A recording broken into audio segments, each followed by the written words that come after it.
Padre nuestro que estás en los cielos, santificado sea tu nombre. Señor, gracias te damos porque estamos reunidos en tu templo. Te ruego que te quedes con cada uno de nosotros y te ruego que te quedes conmigo, Señor, que me ayudes a decir las palabras que vengan de ti. Señor, te ruego que este mensaje que se vaya a dar llegue a cada uno de nuestros corazones, principalmente al mío, y te ruego también por aquellas personas que están escuchando en la radio para que también sean transformadas.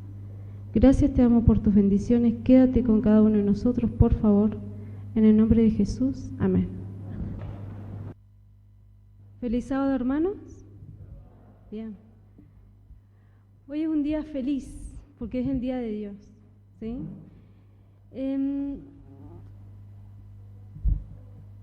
Bueno, hoy el día está parcialmente nublado. Ayer era un día nublado. No, parecía que el sol siempre está cuando está nublado igual. El deseo de hoy es que el sol de justicia brille en nuestro corazón. Muchas veces nuestro corazón puede estar nublado como si no existiera sol. Pero el deseo de esta mañana es que el sol de justicia brille en nuestro corazón. Vamos a leer, vamos a empezar enseguida el sermón. Vamos a leer Ezequiel, capítulo 33,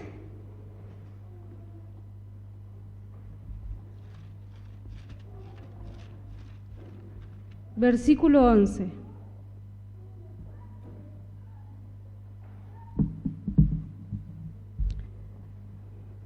Ezequiel, capítulo 33, versículo 11.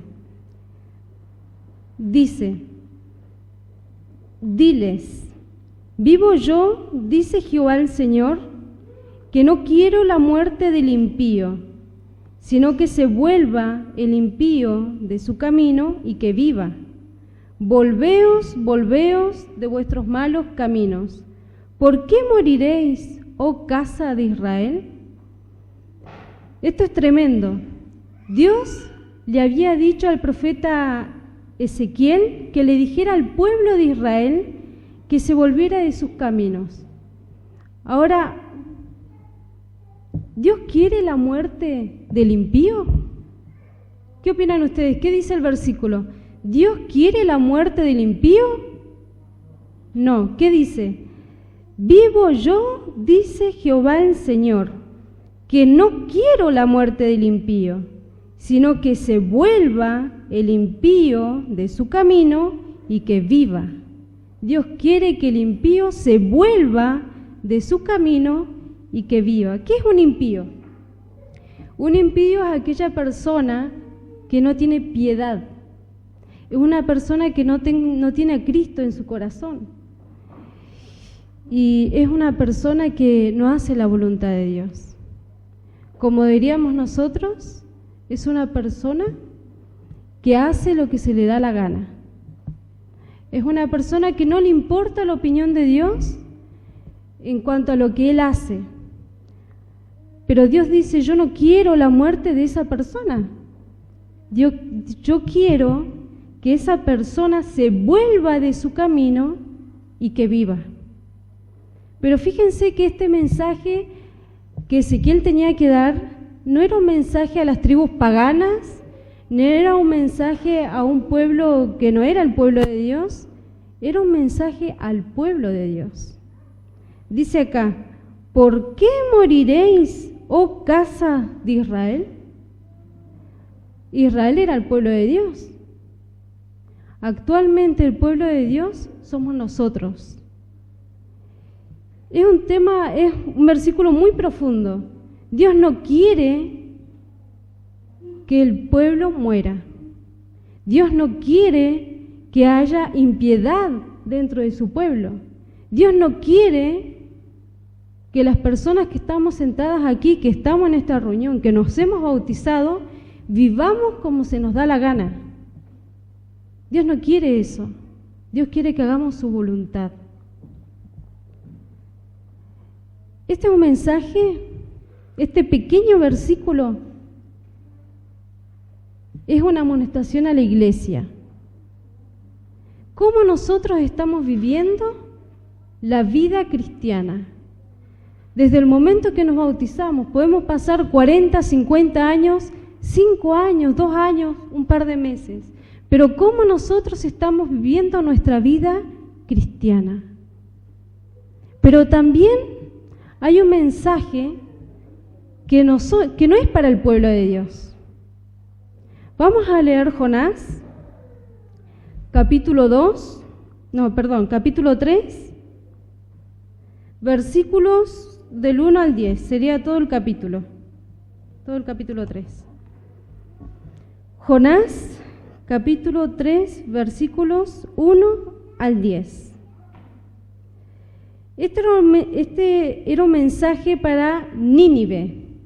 Nínive, en ese tiempo, era la capital de Asiria, y Asiria no era del pueblo de Dios. Asiria era un pueblo que no pertenecía al pueblo de Dios. Jonás había estado dando muchas vueltas, no quería dar el mensaje. Nosotros sabemos el contexto por todas las cosas que pasó Jonás antes de llegar a Nínive. Pero vamos a empezar a leer a partir del capítulo 3. Vino palabra de Jehová por segunda vez a Jonás, diciendo: levántate y ve a Nínive, aquella gran ciudad, y proclama en ella el mensaje que yo te diré. Jonás tenía que dar un mensaje, y no tenía que dar cualquier mensaje, tenía que dar el mensaje que Jehová le iba a decir. Jonás no se podía guardar nada. Jonás no podía decir: esta parte del mensaje la doy, pero esta parte del mensaje no la doy porque es muy fuerte. O esta parte del mensaje no la doy porque no me gusta. Jonás tenía que dar el mensaje de Dios. Y se levantó Jonás y fue a Nínive, conforme a la palabra de Jehová. Y era Nínive ciudad grande en extremo, y de 3 días de camino. Y comenzó Jonás a entrar por la ciudad, camino de 1 día, y predicaba diciendo: de aquí a 40 días Nínive será destruida. Imagínense si viniera un predicador y dijera: de aquí a 40 días Neuquén va a ser destruida. ¿Qué mensaje tenía Jonás? De aquí a 40 días Neuquén va a ser destruida. Un mensaje fuerte. Jonás se lo decía a ese pueblo de Nínive. Era una capital que no estaba haciendo la voluntad de Dios. Si bien dice el espíritu de profecía que no estaba totalmente entregada a la maldad, sino que habían personas todavía que querían saber qué otra cosa había. Pero vamos a seguir leyendo.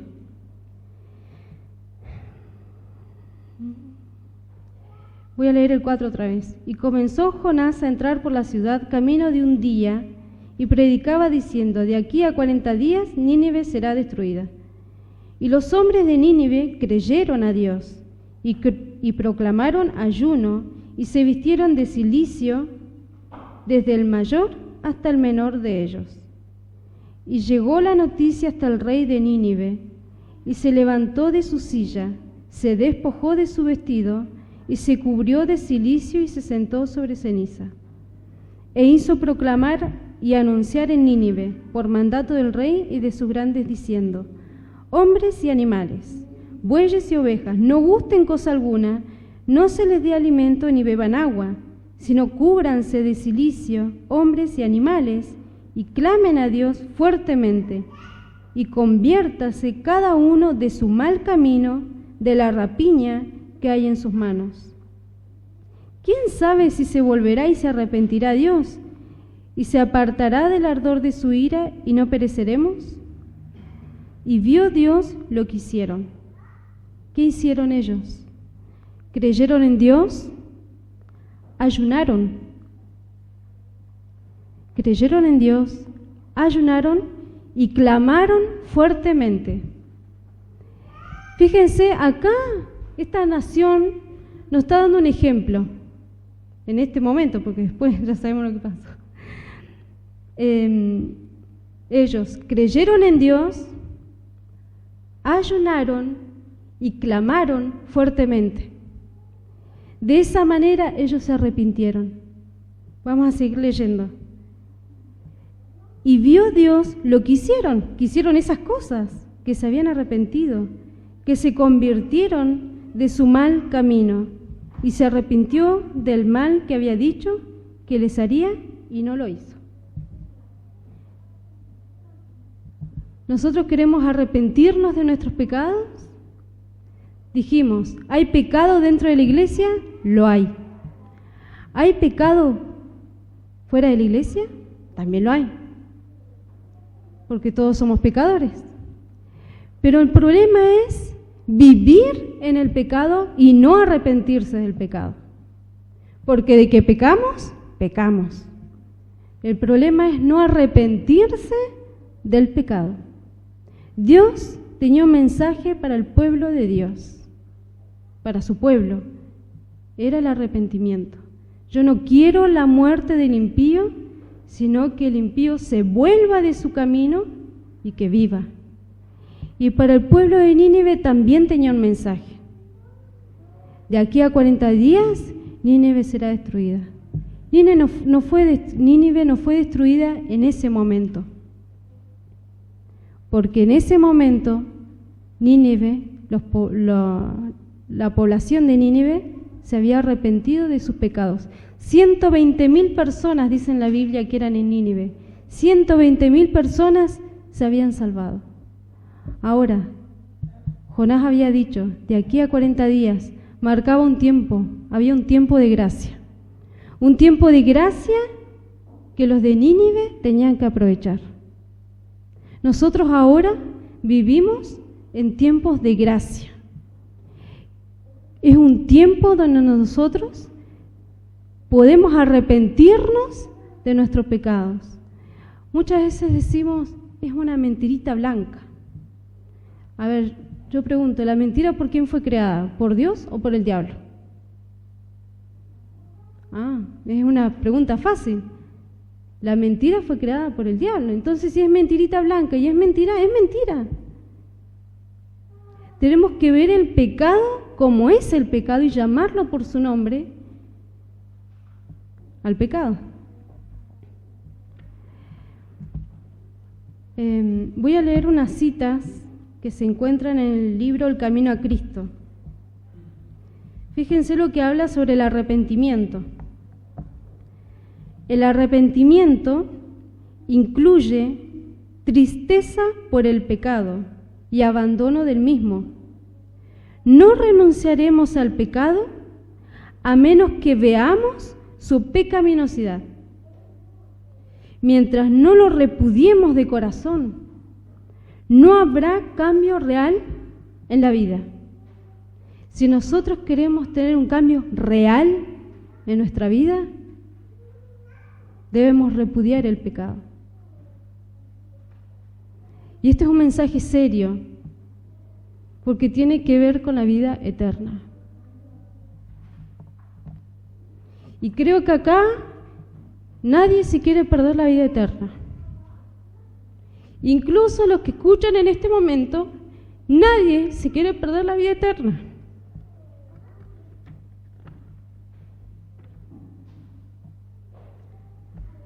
Voy a leer otra cita, perdón, disculpen. Cuídate de la indecisión.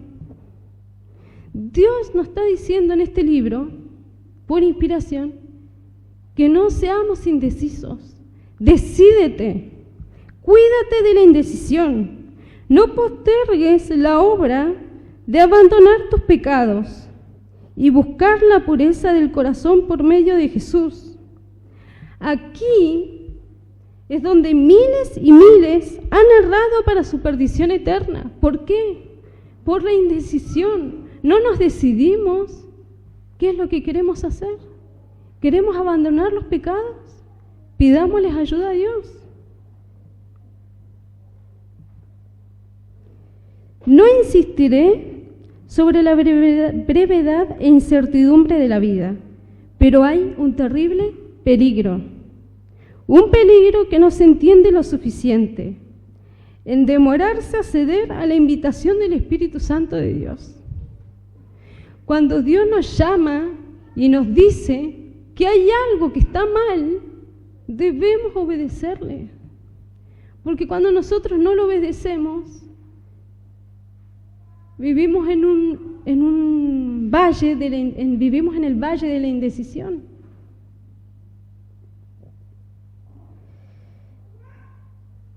¿Qué se prefiere? ¿Vivir en el pecado? Dice acá, no se enojen conmigo, estoy leyendo una cita del Camino a Cristo.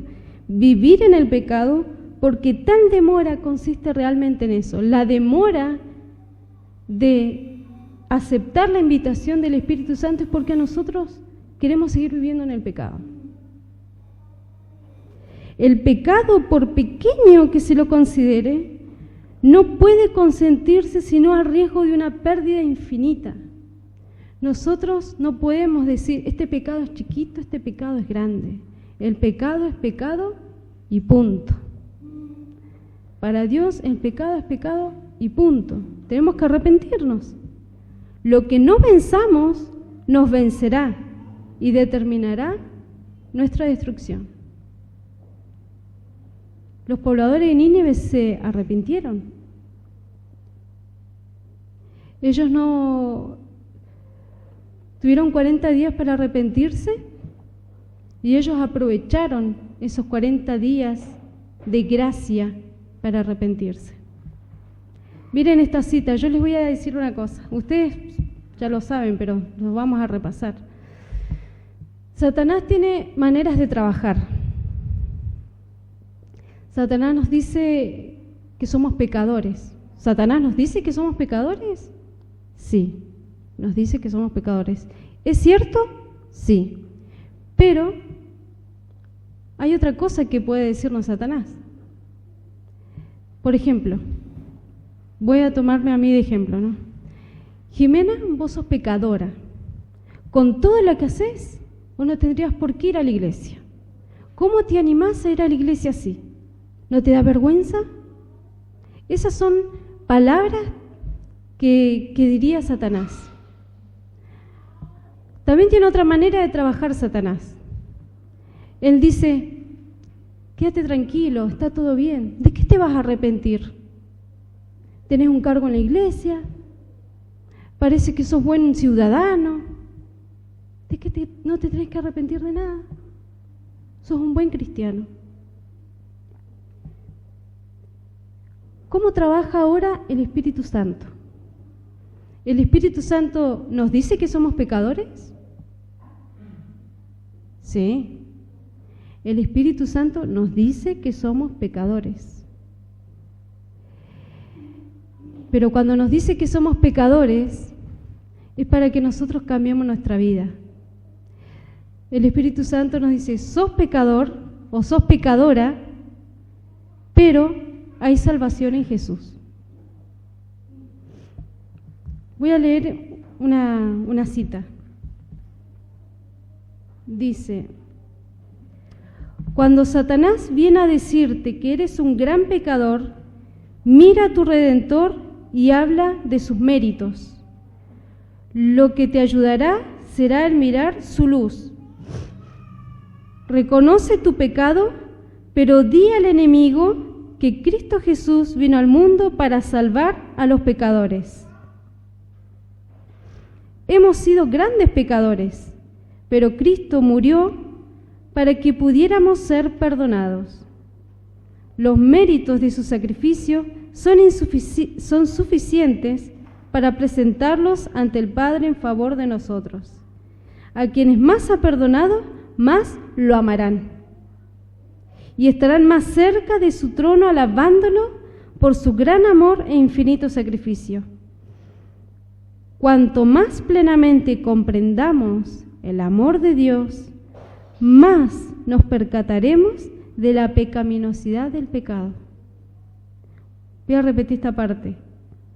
Cuanto más plenamente comprendamos el amor de Dios, más nos percataremos de la pecaminosidad del pecado.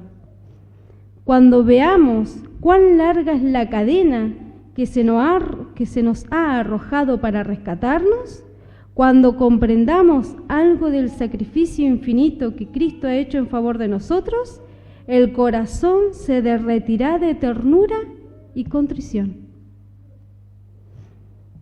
Qué importante es comprender lo que Cristo ha hecho en el Calvario, porque eso nos va a ayudar a entender cuán grave es el pecado y cuán grandes son las posibilidades de arrepentirnos.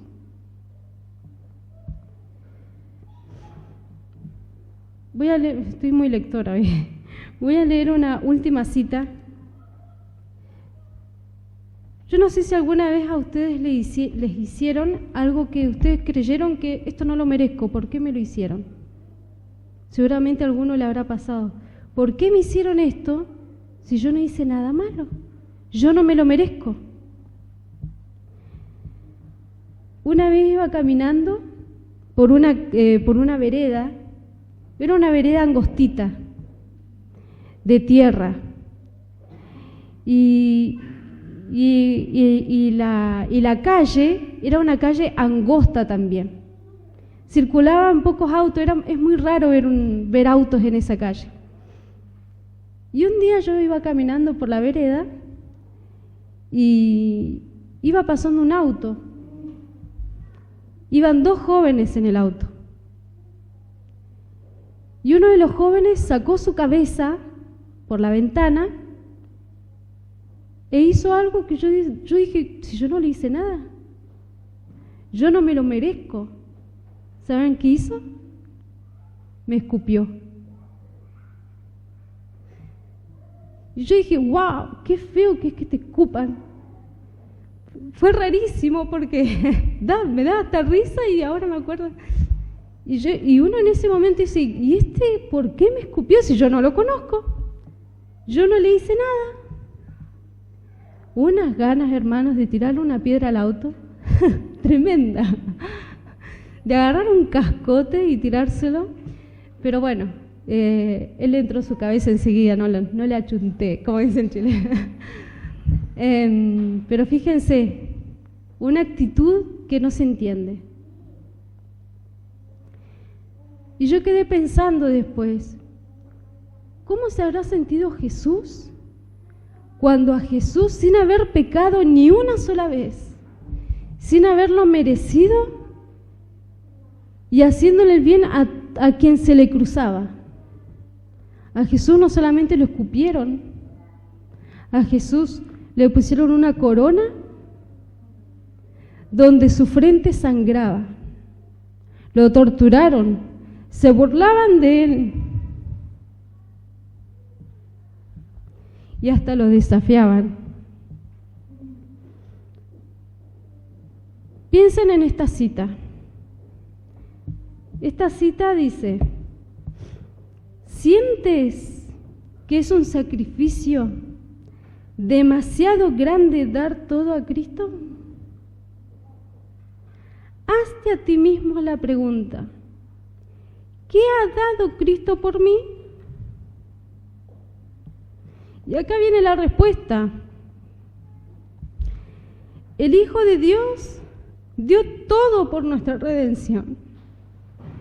La vida, el amor y los sufrimientos.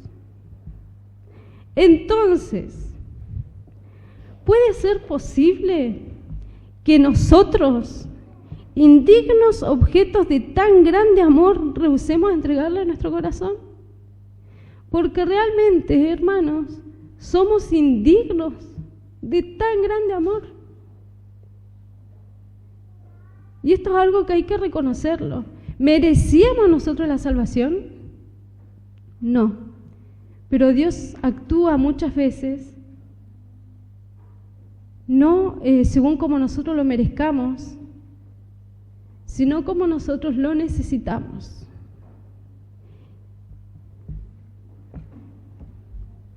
Dios quiere que nosotros nos arrepintamos de nuestros pecados. Cada uno de nosotros. Sabemos y todo el tiempo se predica y se habla y lo leemos que Cristo está pronto a venir. El tiempo de gracia se va a terminar y nosotros tenemos que examinarnos y pensar cómo estamos espiritualmente. Hermano, este es un mensaje serio, tómelo en cuenta, porque debemos arrepentirnos de nuestros pecados, hasta el que consideramos insignificante, porque cualquier pecado nos puede llevar a la destrucción. Pero hay salvación en Jesús. Aprovechemos lo que Jesús hizo por nosotros en el Calvario. Aprovechemos la oportunidad que Dios nos ha dado, sin que la merezcamos. ¿Pero por qué? Porque la necesitamos. Amén.